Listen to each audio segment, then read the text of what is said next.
was going to say. Well, Jenni, thank you so much for joining me again on this episode of Linch with a Leader. It's an honor to have you. It is fantastic to catch up again, Mike. Thanks for the invite. You've been on my must get again list. I look back, it was 2019. Lord, when we talked in 2019, we had no idea, did we? Oh my gosh. What changed about your world? What changed when the bomb of 2020 went off? Yeah. What happened? Yeah. What happened in your world? It was probably like all of us. It was like, is this really happening? What is happening? What am I supposed to do?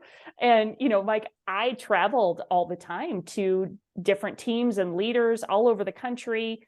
And so I was on the road almost every week working with a different team or a different leader or speaking at a conference or an event or for a staff function.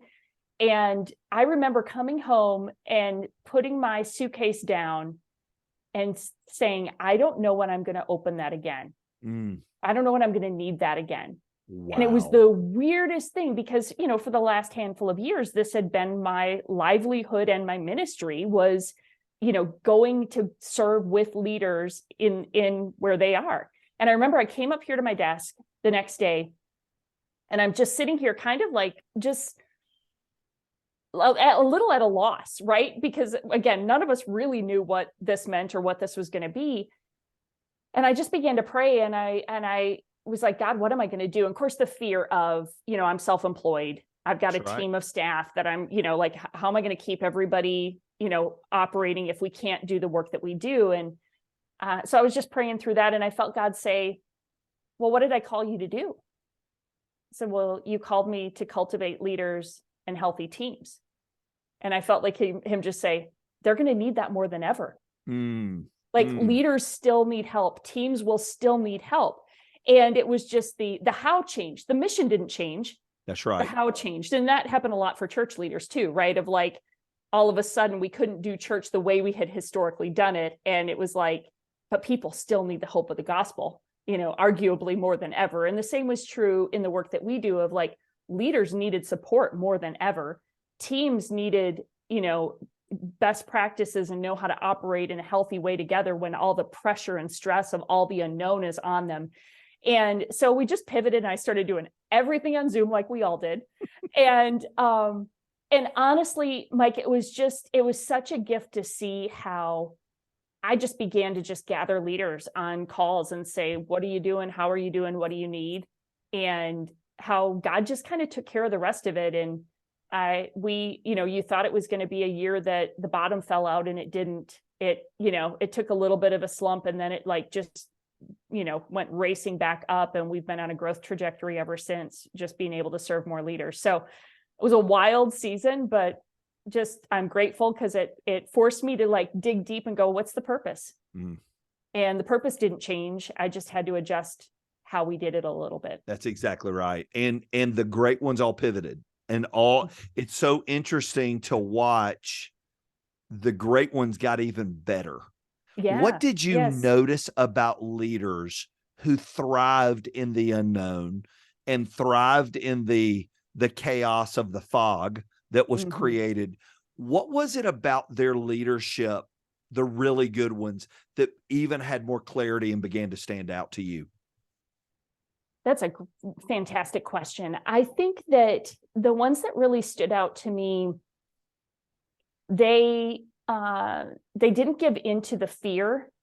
They found, they just found a sense of purpose, and they recognized that they had a calling to help lead, right? Like they really, because the crazy part about it, and this was again true for most businesses and organizations, but particularly churches, it was like nobody had been here before. That's right. Nobody in our modern church world had shut down their campuses for more than 2 weeks at a time for any reason, and so there was nobody who had gone before us, nobody who was a few steps ahead, and typically we're always looking at what's the business that's a few steps ahead of us, or the church that's a few, stages ahead of us. And we kind of look at them and see what they've done. And then, and we were all in the same playing field.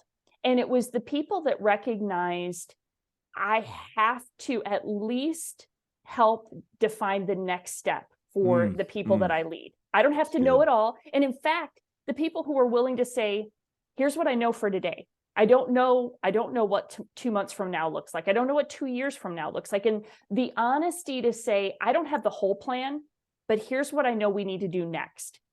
And there's a strength in that and a confidence that we give to others by just being willing to at least define the next step.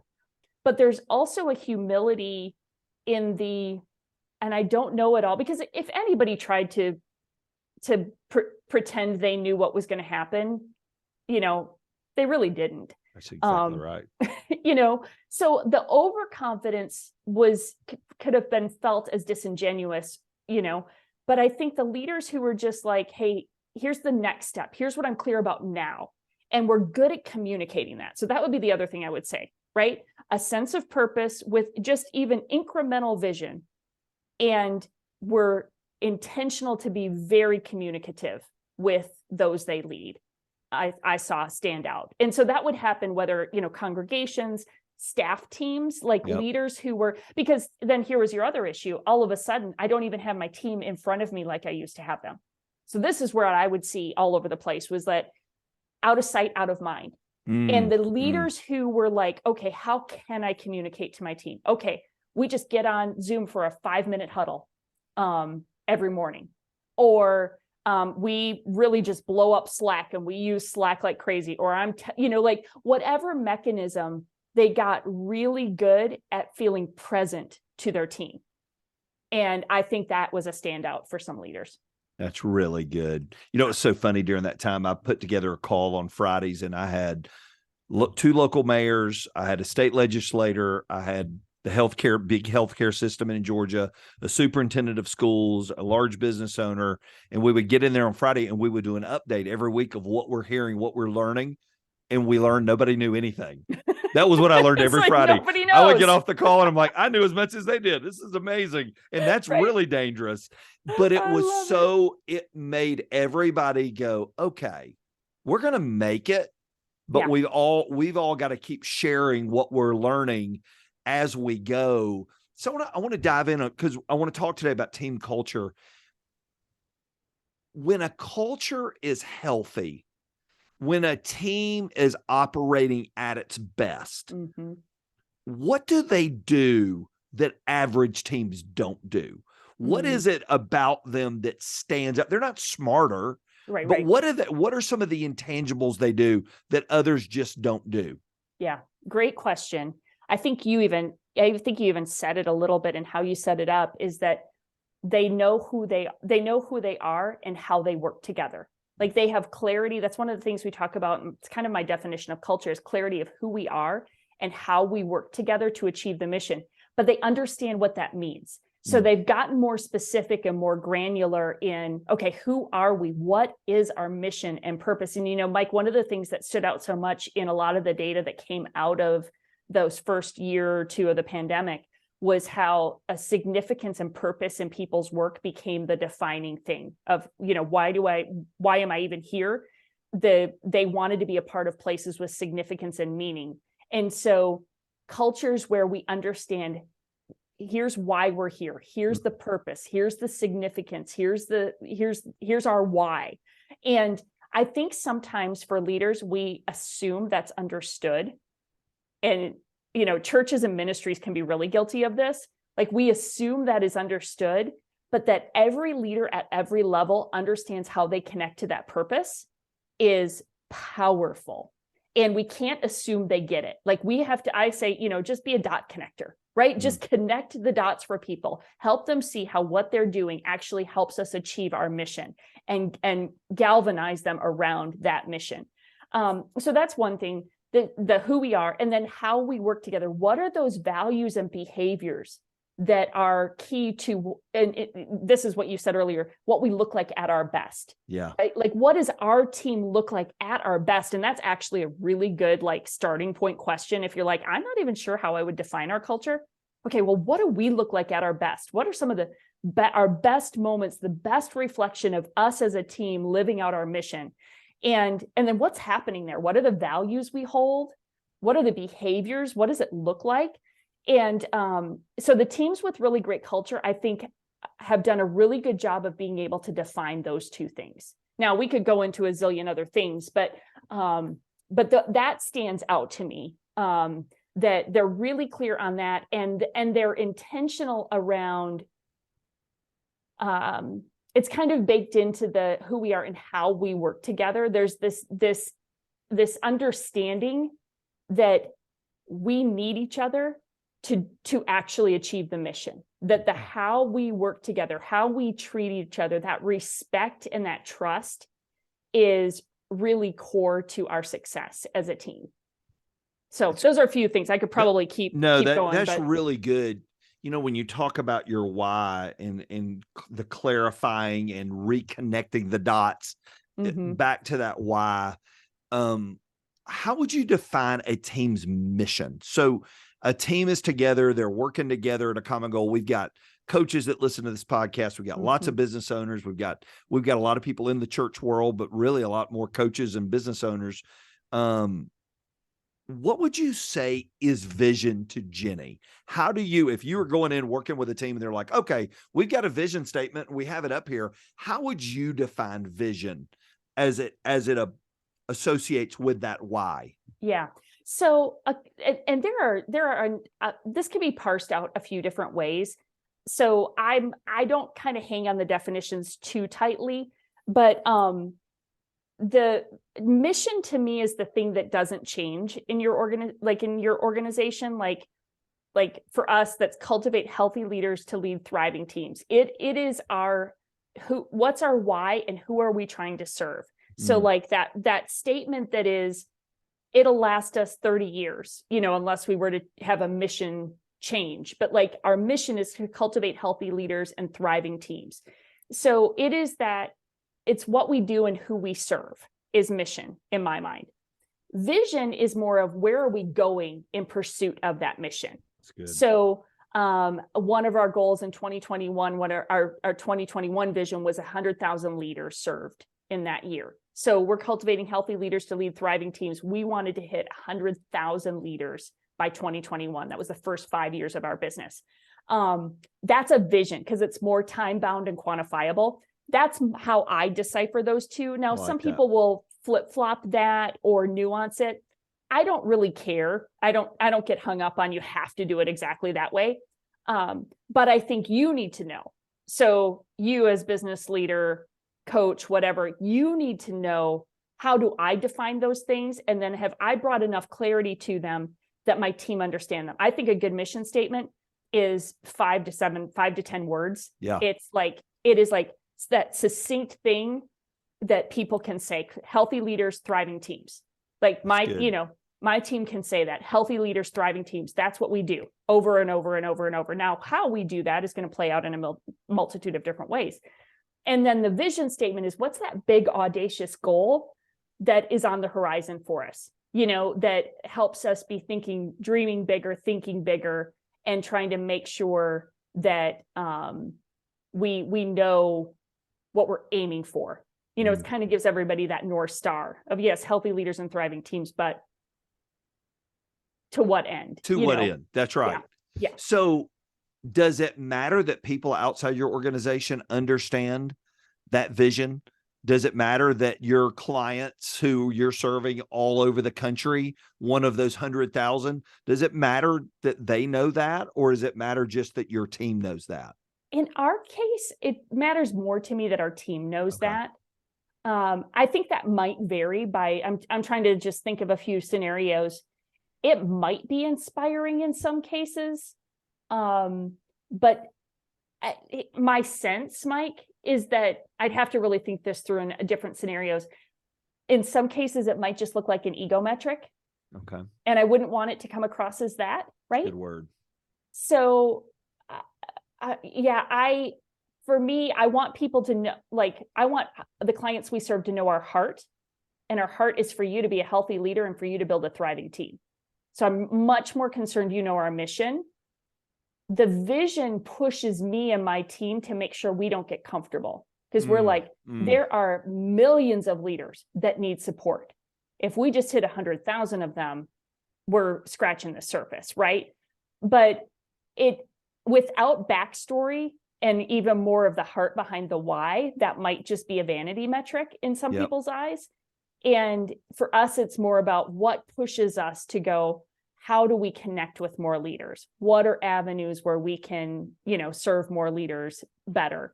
But that could be different in different contexts. There might be some context. So put back on your church hat. You served in the church world a long time at some really, really great churches. Yeah. How would that even play in the church world? So let's say a church says, we want to reach 100,000 people in the next 5 years and help them take their next step towards Christ. Mm-hmm. Is that something you tell people publicly, or is that something you keep internal with your staff and your people? How do you handle that? Again, I think that could probably vary by the culture of the church. I will say, in some cases, it's been more about we did multi-site in the churches that I was a part of, 5 more communities in 5 years.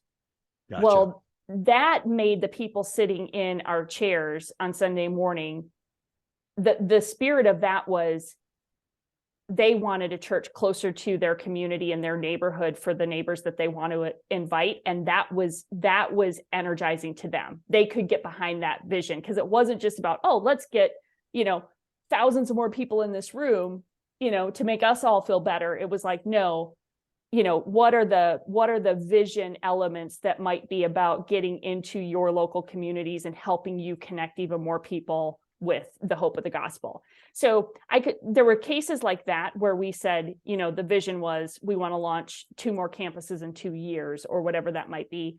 And the heart and the mission even behind that was so that we could reach more people. And it wasn't just centric to this one space. And we did a lot, particularly when I was in Nashville, we did a lot of outreach in the community, a lot of partnerships with local schools and things like that. And that was kind of tied into that vision of, every community we went into, it meant not just launching a church, it meant expanding those community outreach services that we could do. And so that was a vision that people could get pretty excited about. So you've probably got some examples. No, that's that really, too, well, it's really good. And it's that fine line of, you don't want the person you're reaching to feel like a number. Yes. And you don't want that person to go, so you just set this goal and now I'm that one of those 100. But if you don't have it, you don't go reach them. So it's that delicate balance. We talk always about, our missions help people find their way home. And we do that by loving God, loving people, and living sin. That's our deal. Yep. And we love God with all we got. We love people with all we got. And let's go live sin. Let's just go out and make a difference. But what we fail at a lot of times is establishing that larger piece of, okay, this is what that looks like. Yes. And my detriment as a leader is, well, I don't want to do that because I don't want to make somebody feel like a number. Yeah. It's a weird dynamic. It's a weird dynamic, but if you don't present something, there's no clarity, and then people don't know where to go. Yeah. I mean, you just were connecting the dots there of like and I think it's a healthy tension for us to manage as leaders in any context. I think church leaders need to be hyper aware of this, but I think any leader in any setting, making sure that those big goals aren't just ego goals, right? And that's a tension to manage. I don't know that we ever strike that balance exactly right. I think we have to just be very conscious of it and then have like good people around us helping us really process. Is this about helping us stretch for the good of the mission, or is this about me, how I measure up against the competition, or, like whatever the scenario might be. But I love what you said there too about the lack of clarity then for the team, because if we just state the mission, so you just stated the mission for North Star, that's awesome. The first question everybody else asks, whether it be staff or congregation, is how, right? So it's a fantastic mission, and it sounds good and it sounds appropriate, but then we do the vision statement starts to take it a step further and go, okay, how? Here's the target. And then we get even more granular with more strategies and tactics and so forth. And I think that's the thing that is important for leaders to understand, because we will hear the mission and get pretty excited about it. I get really excited about healthy leaders and thriving teams. Yep. There's a million things in my mind of what that means to me and how we do it.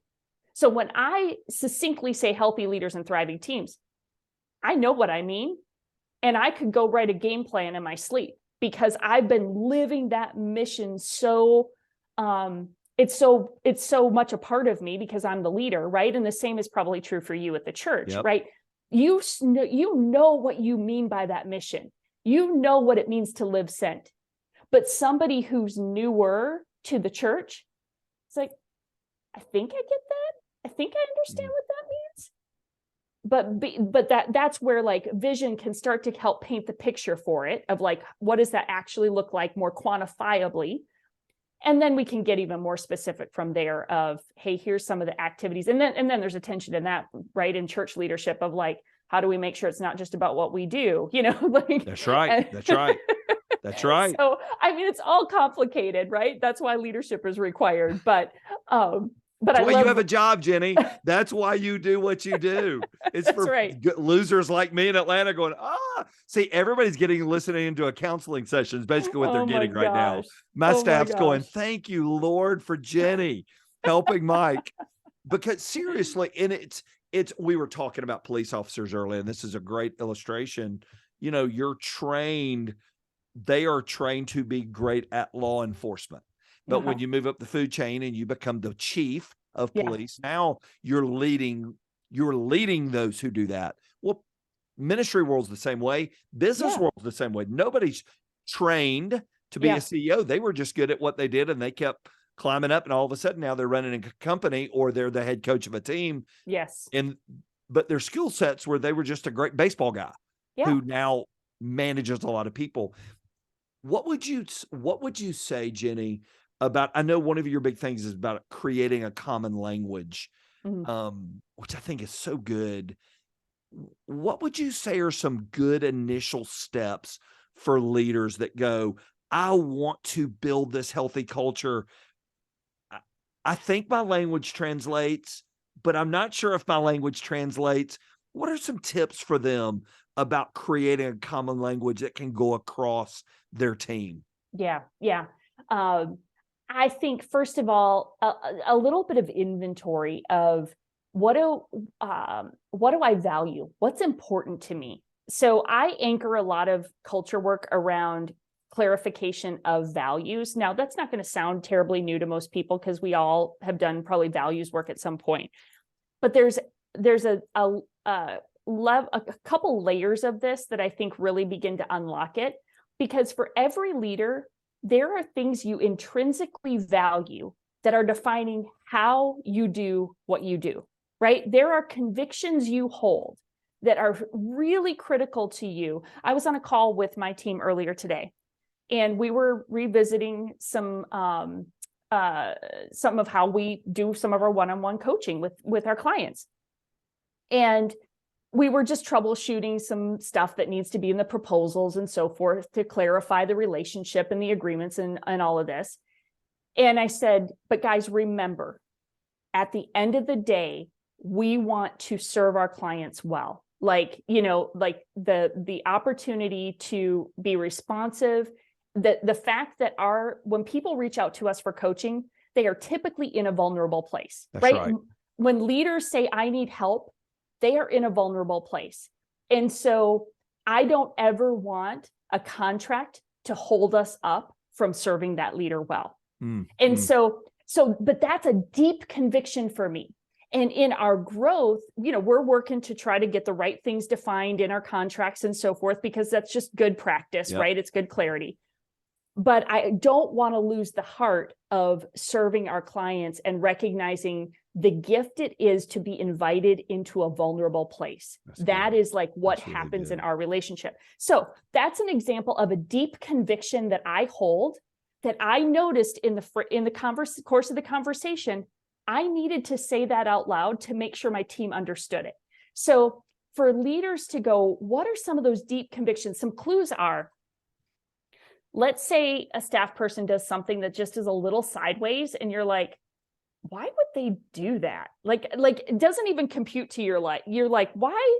We would never do that here. Yeah. You know, right? And the fact is, we've probably always we've just assumed they've caught it. We've just assumed that they've caught that value, that conviction, that belief that we hold. But we haven't articulated it. This happens a lot we'll get invited in to work with teams that maybe it was a small team initially and then they grew exponentially. And so when they're small, everybody kind of catches those beliefs and convictions that the leader holds because you're in close enough proximity. Well, as soon as you get to a dozen plus of staff, that nobody has the level of proximity to be able to predict what would Mike do, right? Yep. Right? You know, it's That's like, right. They can't because they don't have the proximity. So to help build that common language, to help build this value structure, a leader has to really extract what are those core convictions? What are those values or beliefs that I hold? And sometimes you just have to take a few weeks and just pay attention to what gets your attention, right? Like pay attention to what you're like, wait a minute. Why did we do that this way? Or why didn't we do that this way? Or, oh, I'm so glad we did that. You know, it's not all the negative things. It's also the positive things that get you energized. Yep. And then, okay, what is that value? What's at the heart of that? Why do I believe that matters? So there's a belief there. Why does this matter so specifically for us? Okay, and then what does it look like when we do that regularly? What are some of the behaviors that reflect that? And so it takes a bit of work I call it the values grid. Nothing flashy, but it's just like, the work to extract those deep values and convictions you hold. Now that plays itself out for leaders that have been there a long time, or they've been the founding leader. In organizations that are more legacy, you have to go mine that from the culture. So a good example, a church that I got to work with over the last couple of years was Willow Creek Community Church in Chicagoland. And most folks may be aware that they went through a big transition and some scandal and stuff. And so they had a tumultuous 5 years. And so you can imagine coming into the culture, it was pretty rough. But we had, you had a brand new leader who didn't necessarily, trust and leadership was an issue because of the history. Yep. So this new leader couldn't come in and declare, here's my convictions and here's now he came in with some vision and direction, and Dave is a remarkable leader. He's doing a good job. But if he had just declared, this is who we're going to be and this is how we're going to do it, he would not have built the trust that he needed to continue to build with the team, because there's legacy there in that organization. So for organizations with legacy, mining it in the culture and going, hey, what do we look like at our best? What are some of the deep convictions and values that have guided us in our best moments? And what did that look like? Because even in a situation like Willow that had a really tumultuous 5 years, there were some beautiful things that we still brought forward from the history that have shaped the culture and could continue to shape the culture in a positive way. So I just make that caveat that sometimes that founder leader is going to be really critical. And then sometimes if you have a legacy organization, you're going to have to mine the history for some of what do we look like at our best. I feel like that's just such a good anchor question. That is really good. And, the whole creative and common language is so interesting. And I heard you say, it doesn't matter what anybody thinks about it outside of your team. This is for this is the common language for the people in the room. That's right. How much does that need to be communicated? So if you were advising a team, if you're advising a coach or a CEO or a pastor, how much does a team need to meet? How much do they need to meet weekly? Do they need to meet bi-weekly? Do they need to meet every day? Do they need to meet to keep these things out in front? What do you see the best teams do? What are the rhythms that those best teams have? I would say the best teams have rhythms. So, but then and the rhythm meaning there's some predictable pattern to how we connect with each other, right? So, I high relational, I like a weekly meeting with my team. So we might do weekly shorter, right? A lot of, especially larger teams, then that all staff meeting might be more monthly, and then it might be a smidge longer because there's more to cover. I've seen both of those work.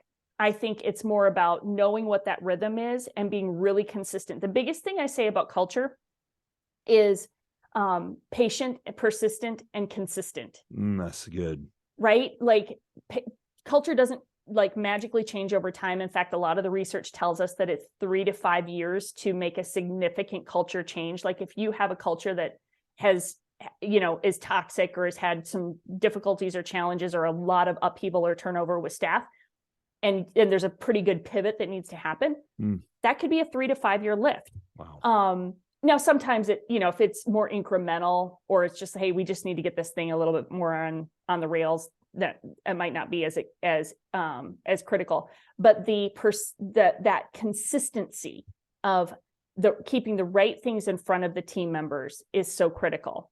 So whether it be weekly, biweekly, or monthly, I think just having a rhythm and being consistent with that rhythm is what's key. You mentioned Slack earlier.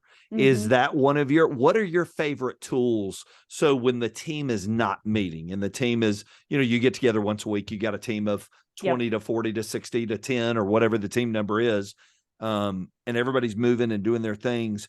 What are the best things you've seen to keep people all engaged together? Are there some other apps that you have seen teams use that have been effective or you've used? Yeah, we use Slack here at Foresight, and we really enjoy that. We have a channel for just more of like the check-ins and fun stuff and prayer requests for each other. So that really helps just foster the relational side of things. So we just created different channels for different stuff.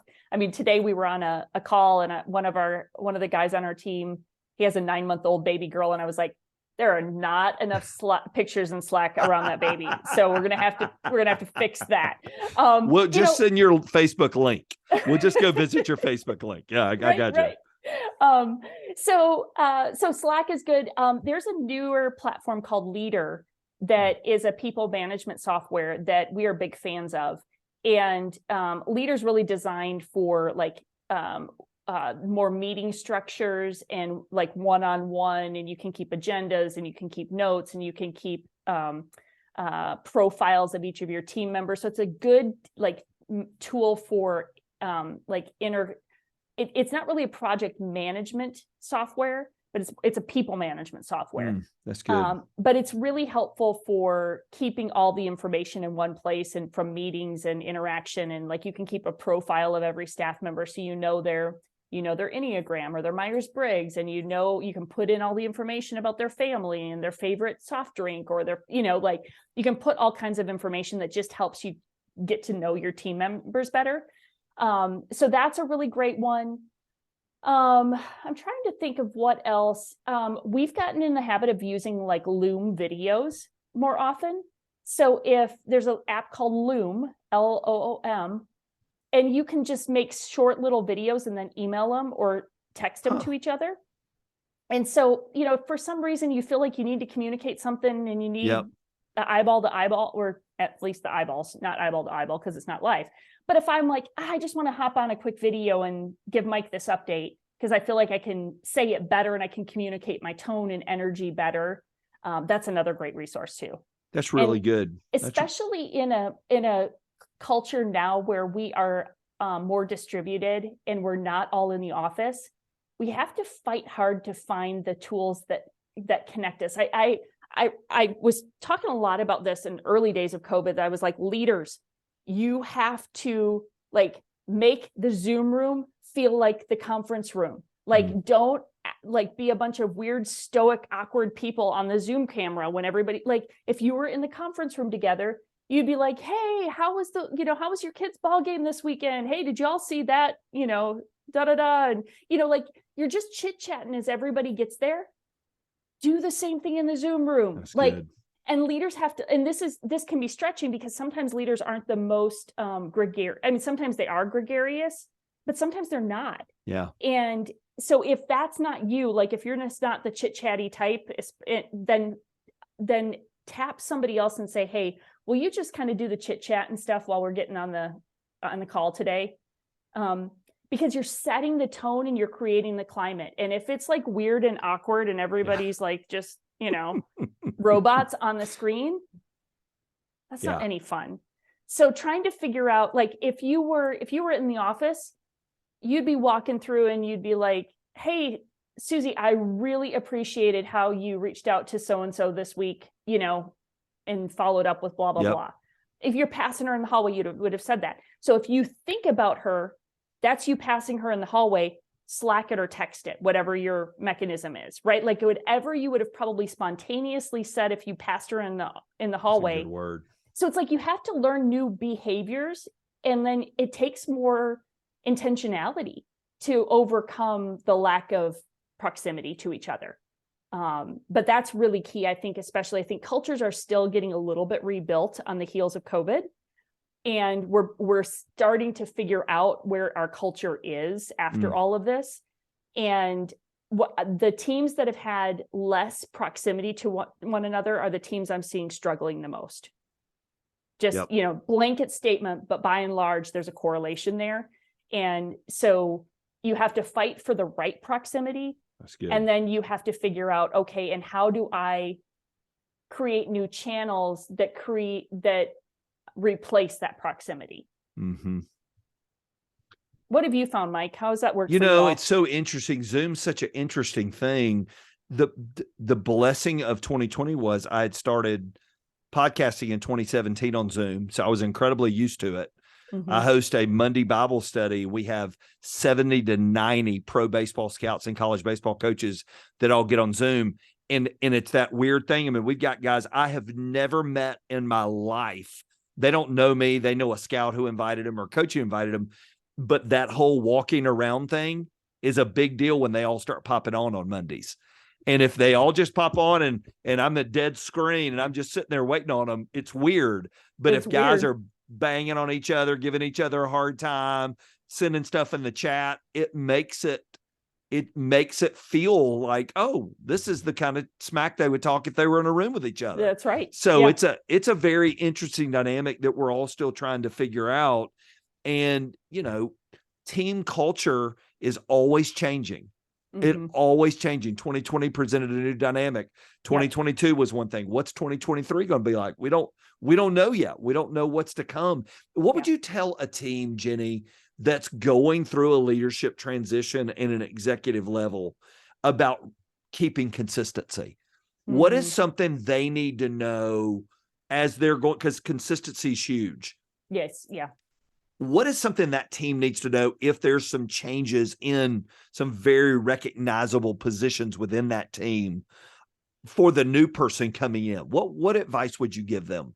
Yeah, well, first of all, just the awareness of, like you said earlier, culture's always changing. I say it's building or eroding every day. That's true of the whole team. It's true of like even a sub team. So like talking about an executive team, there is a way that an executive team behaves and operates that, especially the longer that team has been together, the more just comfortable and common those behaviors have gotten.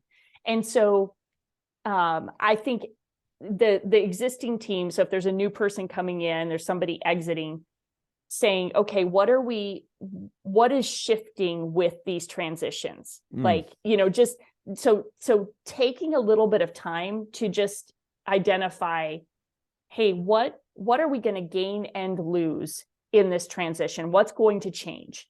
What's going to change? What must not change? What about how our team operates is really critical to our success? What do we want to hold on to? What's important to us? So I think being able to even define that, like, what is going to change? Something's going to change. So what is going to change? What are we going to lose? So if there's if a person who's transitioning off the team is the peacemaker of the team, right? Because, depending on the size of the team, everybody's kind of found their role and function in the team. So is the person who's transitioning off more of like the peacemaker, is the synergist who kind of pulls everybody together? Is that, what are some of the key roles that they played? And then also, if somebody new is transitioning in, what are they bringing? If that person is known to the organization, then you'll have a little more intel. It might be you're speculating, but just trying to anticipate. And then, and is that going to create any gaps? Like with that? And do we have any bad habits that we actually want to adjust with somebody new coming in? And what are some of those commitments we're going to make to each other to say, you know what, this has been a really bad habit of ours. We typically do this and it doesn't serve us well, but we've kind of worked around it. But, you know, when there's a transition moment, it's also a chance to, you know, to shift some of that behavior, to at least acknowledge it, right? So yeah, I think just a good inventory of, you know, what are we at? What do we look like at our best? And what do we want to keep? What are we losing? What are we gaining? And just the perspective, you know, that's the power. Is it's just a few questions that give us perspective and help us understand what's true. And then, so what's true? What's our actual dynamic culture, et cetera? What do we aspire to? What do we want to be? And how big is the delta in between those two things? But I think that inventory is huge. Then I would also say, with a team like that, if there's somebody new coming in, have them come in, get situated, do some of that work. But 30 days in, okay, what do you see? What feedback would you give us? What this is a StratOp tool. What's right, wrong, confused, and missing from your perspective good. As you've jumped into the team? So again, just a couple of simple questions, but with some intentional time and the safety to be able to actually have the discussion.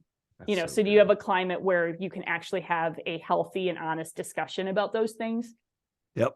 If you don't, then we got another problem. That's exactly right. We were talking about it the other day. I was doing a lunch with a leader here in our community, and the event's called Lunch with a Leader, and the guy talked about there's a new term out, psychological security, that people feel safe to express how they feel. What would you tell, and final question for today, what would you tell a leader about how they lead, and how at the end of the day, how they lead and how it honors the Lord when they do it right? You know, we're all talking about spiritual leadership and trying to lead with our faith out in front.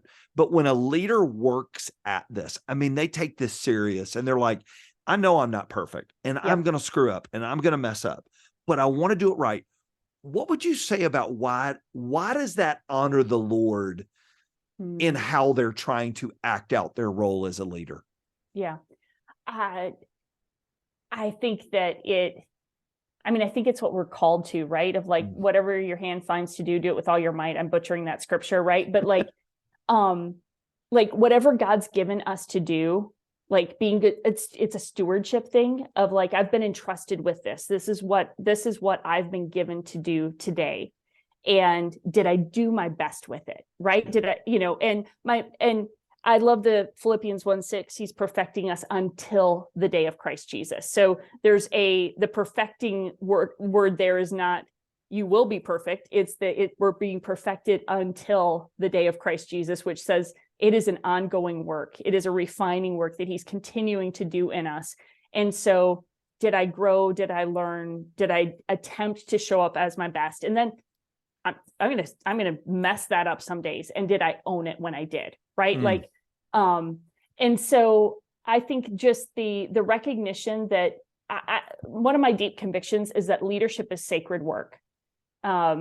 Leadership means, is really boils down to influence, and influence is the power to change or affect someone. And when you think about that, the power to change or affect someone, like there's a weightiness to that. Like leadership isn't about you. It isn't for you. It's not for your success or your accolades or your achievement or rung on the ladder. That's not the point of leadership. Leadership is about helping guide, lead, and serve others.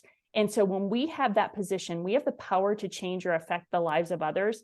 And so there's a sacredness to the fact that how I lead today is influencing somebody else's journey, is influencing somebody else's story, is influencing their ability to grow and their giftedness and their calling and their purpose. And I have to hold that weight of responsibility of leadership